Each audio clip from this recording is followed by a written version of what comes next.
You know that feeling when you're just sitting there staring at a screen and that little loading circle is just spinning and spinning. Oh, yeah. It's the absolute worst. Right.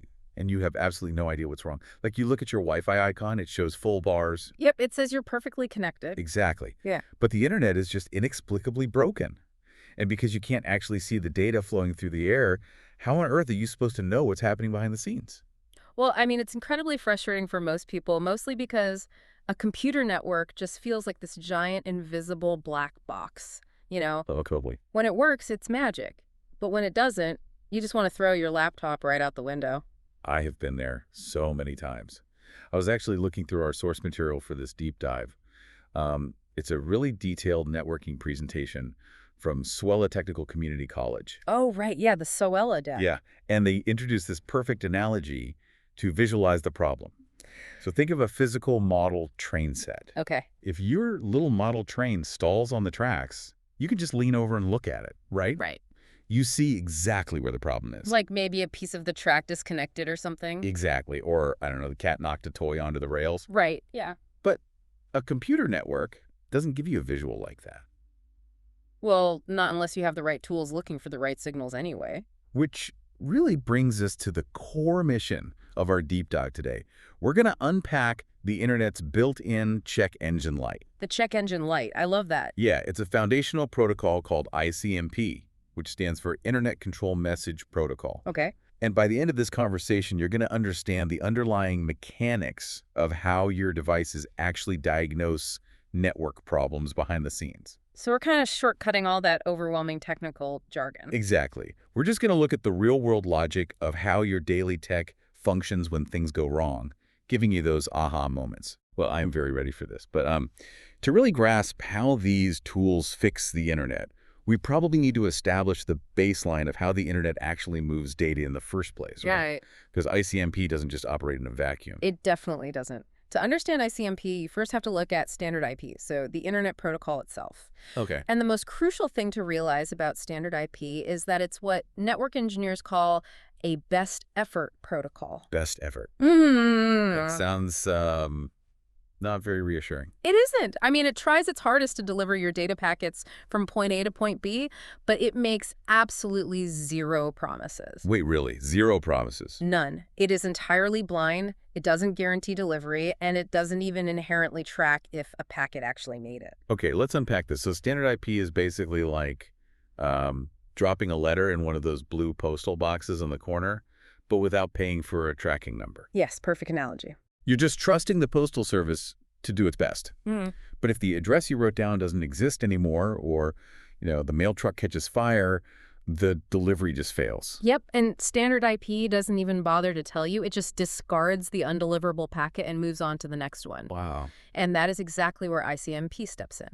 It exists alongside standard IP to act as the error reporting and informational feedback system. Oh, I see.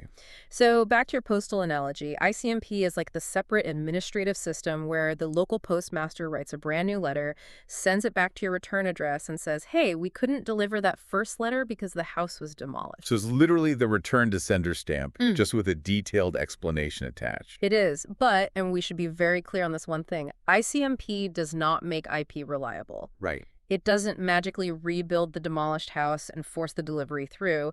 It purely provides feedback about processing problems. So that your device, or I guess a network admin, can figure out what to do next. Well, looking at how this protocol is structured in the Solicitation material, it seems to divide this feedback into a few distinct buckets. Like, there are 3 main types of ICMP messages that pop up constantly. Yeah, whether you're on an older IPv4 network or a newer IPv6 network, you see these. So what's the first one? The most fundamental one is host reachability. This is essentially a device sending out a very simple echo request saying, hey, are you awake and listening? Just checking in. Right. And if the destination device is available, it responds with an echo reply saying, yes, I am here. That makes sense. Just Yeah. a basic pulse check. But the second category feels a lot more diagnostic. It's called destination or service unreachable. Oh, yeah, that's a big one. Right, and this kicks in when a router somewhere along the path physically cannot deliver a packet, so it drops it and sends an ICMP message back. Exactly. What really caught my eye here is the granularity. It doesn't just return a generic error 404 equivalent. It returns very specific numerical codes. Yeah, and the detail in those codes is what makes high-level troubleshooting possible. I mean, if a network engineer just saw failed, they'd be hunting for a needle in a haystack. Right. And the presentation lists a few of these, and they paint a really clear picture. Like, for instance, code 0 means net unreachable, or no route to destination. So that's a router saying, I don't even have a map to the neighborhood you're looking for. Exactly. But then you have code 1, which means host unreachable. And in IPv6, they actually label code 1 as administratively prohibited. Which is really interesting because that essentially means you hit a security firewall that explicitly blocked your data. Wow. And then code 2 means the protocol is unreachable, and code 3 means the specific port or address is unreachable. And, by breaking it down that way, the protocol takes a massive amount of guesswork out of the equation. Because if you get a code 1, you stop checking your physical cables and start checking your firewall rules. Exactly. You know where to look. And that leads us to the third major message type, which is time exceeded. Right, the expiration date on data. Yeah, think of it as a survival mechanism for the internet. Every single packet of data is assigned a lifespan when it's created. Okay. In IPv4, this is literally called its time to live, or the TTL field. And in IPv6, they call it a hop limit. So what does that actually do? Well, every single time a packet passes through a router, which is called one hop, that router decreases the TTL number by exactly 1. Oh, so it's counting down. Right. So if a packet gets caught in a routing loop, just bouncing back and forth between two confused routers, that number will eventually hit 0. And then what? When it hits 0, the router mercifully kills the packet and sends an ICMP time exceeded message back to the source. Okay, I really want to put a pin in that time exceeded mechanism because later on, there's an absolutely brilliant tool that intentionally hacks that exact feature. Oh, it's so clever. It is. Yeah. But first, knowing that ICMP sends these reachability messages is one thing. How do we actually utilize this in everyday life? Like, if I'm sitting at my desk and my internet drops, how does this protocol actually help me? This is where we introduce arguably the most famous, most universally used network troubleshooting tool in existence. You're talking about ping. I am talking about ping. It sounds like submarine sonar, and honestly, it basically acts like it, right? It really does. Under the hood, ping is just a formalized application that utilizes those ICMP echo requests and echo replies we mentioned earlier. Okay, so how does it work in practice? You tell your computer to ping a specific destination. Your computer sends out an echo request, and if the destination replies, the ping tool measures the round-trip time in milliseconds. Ah, so it gives you a rough but immediate snapshot of your network's connectivity. Exactly, and latency, too. Well, while I was looking at the mechanics of ping in the source material, I noticed a very specific quirky detail that I think anyone who has ever opened a command prompt has probably seen. Oh, the first ping timeout? Yes. Whenever you ping a local device for the very first time, the first request almost always times out and fails. But then the subsequent pings go through perfectly. What is actually happening there? It's so funny because it looks like a glitch to the naked eye, right? Totally. But it's actually the network functioning exactly as intended. Before your computer can send an ICMP echo request across a local network, it has a translation problem. What kind of translation problem? Well, it knows the virtual IP address it wants to reach, but data can't travel over physical wires or Wi-Fi radio waves using virtual addresses. Right, of course. It needs the hard-coded physical address of the destination's network card.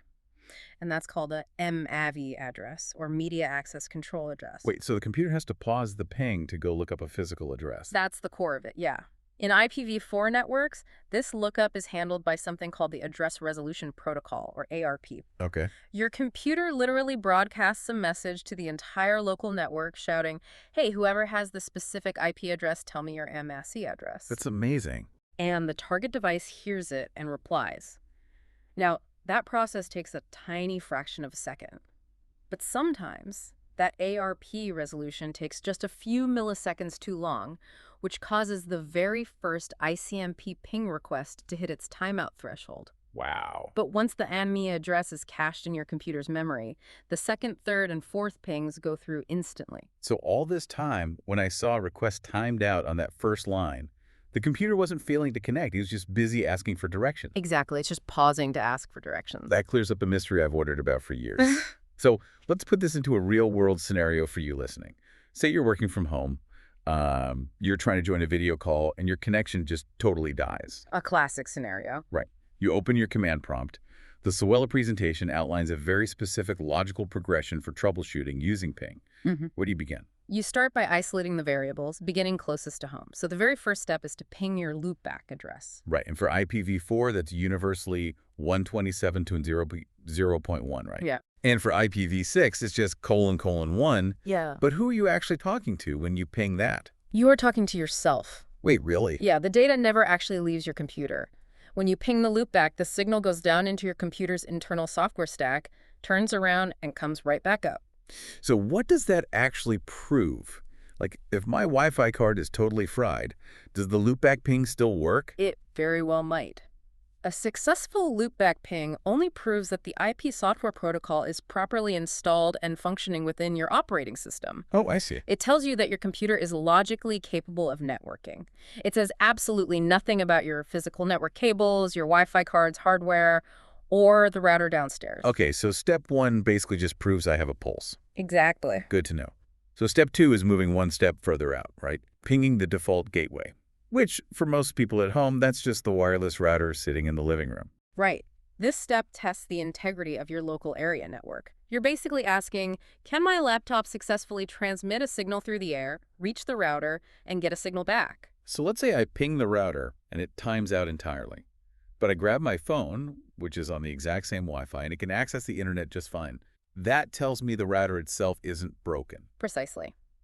In that scenario, the failure is localized between your specific laptop and the router. Okay. It likely means your laptop was assigned the wrong gateway address, or maybe your laptop's specific Wi-Fi adapter is having a hardware issue, but either way, you've narrowed the problem down significantly. That's super helpful. Now, assuming my router does reply, the final step is step 3, which is ping a remote host. Right. I usually ping Google's public DNS at 8.8.8.8. Right. And if that replies, it proves my computer is fine, my router is fine, and the massive internetwork path all the way from my house to Google's server farm is functioning. Yes, but this brings up a crucial caveat that network professionals deal with every single day. I was just wondering about this, actually. If I try to ping a remote server out on the internet, and the ping fails completely, does that guarantee the server is offline or the network path is broken? It doesn't guarantee it at all. Oh, really? Yeah, because in the modern security landscape, a vast number of network administrators intentionally configure their firewalls to silently drop incoming ICMP traffic. Wait, why would they do that? Well, malicious actors often use ping sweeps to map out a network and find vulnerable targets before launching an attack. Oh, I hadn't thought of that. So if your remote ping fails, it might just be a firewall aggressively doing its job. Yeah. The website or the server you're trying to reach might actually be running perfectly fine for normal web traffic, but it's just refusing to acknowledge your ICMP echo request. That is a really important distinction for anyone troubleshooting. Just because a server ignores your ping doesn't mean it's dead. It might just be designed to ignore strangers. Exactly. Now, everything we've talked about so far with ping assumes you already know the IP address of the device you want to talk to. Right. But let's shift gears and look at the massive elephant in the room. IPv6. Oh boy, IPv6. Yeah, we are moving into a world with trillions of smart devices, phones, sensors. They connect and disconnect constantly. How do these devices automatically find each other and get their complex IP addresses in the first place? Because nobody is typing them in manually. No, definitely not. The transition to IPv6 required a complete overhaul of how devices introduce themselves to a network. We simply ran out of addresses in the old IPv4 system, so IPv6 had to scale to an astronomical size. Right. To manage this automatically, the engineers introduced an entirely new suite of tools within ICMPv6 called Neighbor Discovery, or ND. Neighbor Discovery. From the source material, it seems to add 4 specific, highly automated messaging protocols to handle the heavy lifting. It's essentially a very chatty, built-in neighborhood watch system. It really is. Let's look at how routers talk to devices first. The main broadcast is the router advertisement, or RA. Yeah, so in an IPv6 network, routers are constantly announcing their presence.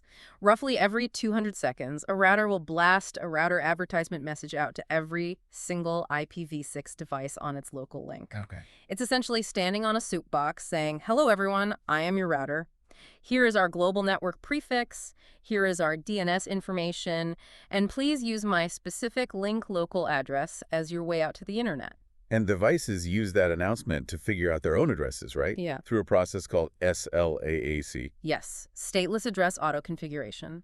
SLA is brilliant because the word stateless means there is no central server keeping a master list of which device has which IP address. Oh, wow. Instead, a smartphone just listens to the router's RA message, grabs the network prefix from it, and then mathematically generates the second half of its own IP address completely independently. That is wild. It configures itself based purely on what it heard from the router. But wait, if I open my laptop in a coffee shop, I don't sit there for 3.5 minutes waiting for a router's 200-second timer to go off so I can get an IP address. The internet connects instantly. And that is exactly why the second ND message type exists. Hmm. The router solicitation, or RS. Ah, okay. Devices are naturally impatient. The millisecond your laptop joins a Wi-Fi network, it fires off a router solicitation message. It's proactively shouting, hey, I just got here. Are there any routers listening? Oh, I see. When a router hears that RS message, it overrides its 200-second timer and immediately fires back a targeted router advertisement. It eliminates the wait time entirely. Okay, so that handles devices finding the internet. But what about devices finding each other on the same local network?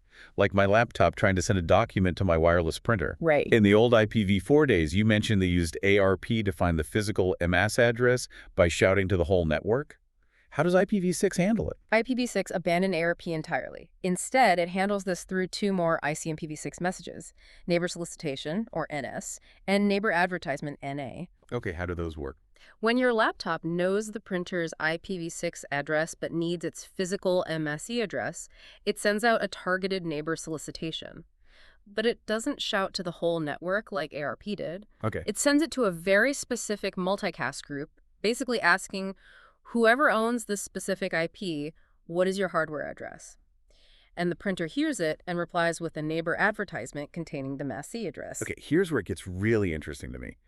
We just established that through SLAC, devices are mathematically making up their own IP addresses on the fly, right? Yes. So in a network of thousands of devices, there is a tiny microscopic chance that two devices might accidentally generate the exact same IP address. It's rare, but it's possible. Right. So the engineers built in a safeguard called DDA, duplicate address detection. And it blew my mind how simple this is. It is incredibly elegant. The protocol explicitly recommends that every device perform DD before it officially starts using a newly generated address. It's basically a device checking its own math, using that neighbor solicitation feature. Like, the best way I can visualize DAD is this. Imagine you're moving into a brand new, massive apartment building. Okay, yeah. You just make up a room number for yourself, let's say apartment 4B. But before you start hauling all your heavy boxes inside, you stand in the hallway and shout, is anyone already living in 4B? Yes. It's a perfect analogy. So your device literally sends a neighbor solicitation message targeting its own newly created address. Exactly. You are asking the network if your chosen identity is already taken. If a neighbor advertisement message comes back to you, well, someone else is living in 4B. So you have an IP conflict. Right, and your operating system just has to generate a different address. But if you shout down the hallway and there's just silence. The silence is the confirmation. If no NA message returns, the address is mathematically unique on that local link, and your device officially claims it and moves in. It's such a clever self-policing system. Okay. Okay, so we've mapped out how the network automatically organizes itself, and we know how ping checks if a connection works. Right. But we need to look at a very specific troubleshooting scenario now. What happens when ping tells you the connection works halfway across the country, but then drops before it reaches the final server? Yeah. Because knowing if it broke isn't enough in that case. You desperately need to know where it broke. Yeah. Enter traceroute. Yes. Traceroute is arguably the most resourceful network mapping tool ever created. I love how it works. Yeah. Because it takes that time-exceeded error we discussed earlier, the TTL expiration, and it weaponizes it as a diagnostic tool. Exactly. If we connect this back to the mechanics we discussed, remember that every packet has a time to live, or a hop limit. Right, the countdown timer. Yeah, and it decreases by 1 at every single router it passes through. If it hits 0, the router drops the data and sends an ICMP error message back to the sender. Well, the creator of traceroute realized that instead of avoiding that error, they could force that error on purpose to expose the hidden map of the internet. It's intentional sabotage of packets. Yeah. Let's unpack how it does this step by step. If you want to trace the path to a remote server, your computer generates the very first packet. But maliciously, it sets the TTL number to exactly 1. Yes, so that packet leaves your computer and hits the very first router on your network, which is usually your home router. Okay. The router processes it, decreases the TTL from 1 to 0, and realizes the packet has expired. It drops the packet and sends the ICMP time exceeded message back to you. And boom. Just like that, your computer records the IP address of hop number 1 because that router was forced to reveal its identity when it complained. You're on the right track. Immediately after that, traceroute sends a second packet, but this time it sets the TTL to 2. Oh, I see. The packet easily survives the first router, dropping to a TTL of 1. It travels to the second router out on the internet, the TTL drops to 0, the packet dies, and that second router complains by sending an error back. And now you have the IP address of hop number 2. Exactly. And it just loops this process over and over, TTL3, TTL4, TTL5. The packet is dying one step further down the line each time. Yeah, it forces every single router along the physical path to expose itself, one by one. It keeps doing this until the packet finally is given a high enough TTL to survive the entire journey and reach the actual destination, which then responds normally instead of sending an error.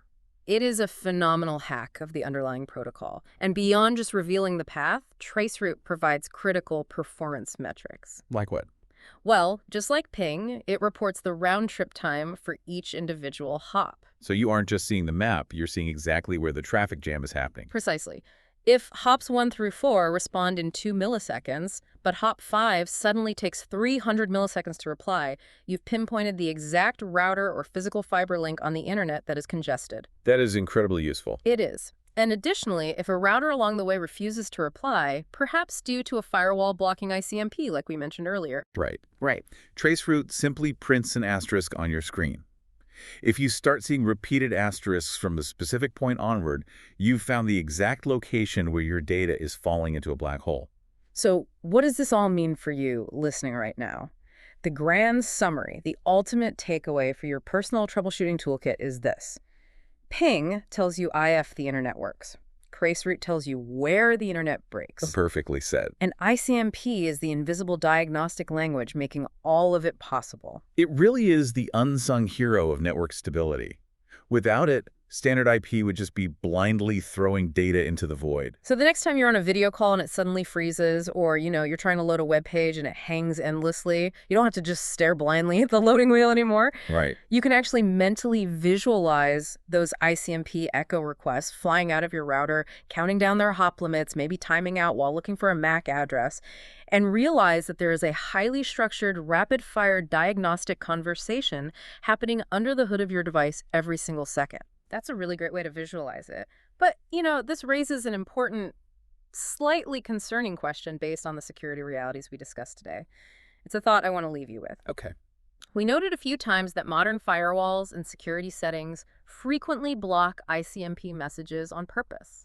Yeah, because we don't want malicious actors using ping and traceroute to effortlessly map out sensitive corporate networks before they launch an attack. Exactly.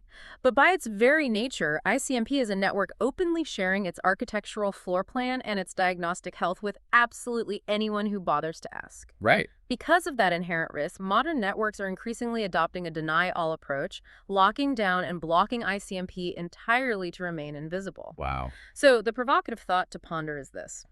As we continually harden our networks to hide from attackers, are we slowly blinding our own fundamental diagnostic tools? Oh, that's heavy. If this security trend continues indefinitely, are we eventually going to make the internet a place where it becomes nearly impossible for even the good guys to figure out why something is broken?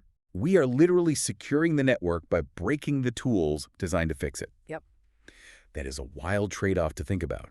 It really makes you appreciate those little error messages while we still have access to them. So the next time you find yourself staring at that endlessly spinning loading screen, just remember, you aren't completely in the dark. Your computer isn't just sitting there frozen, it's desperately sending out pings, checking its routing tables, trying to find exactly where the tracks are disconnected. You just needed to know how to look closely at the train.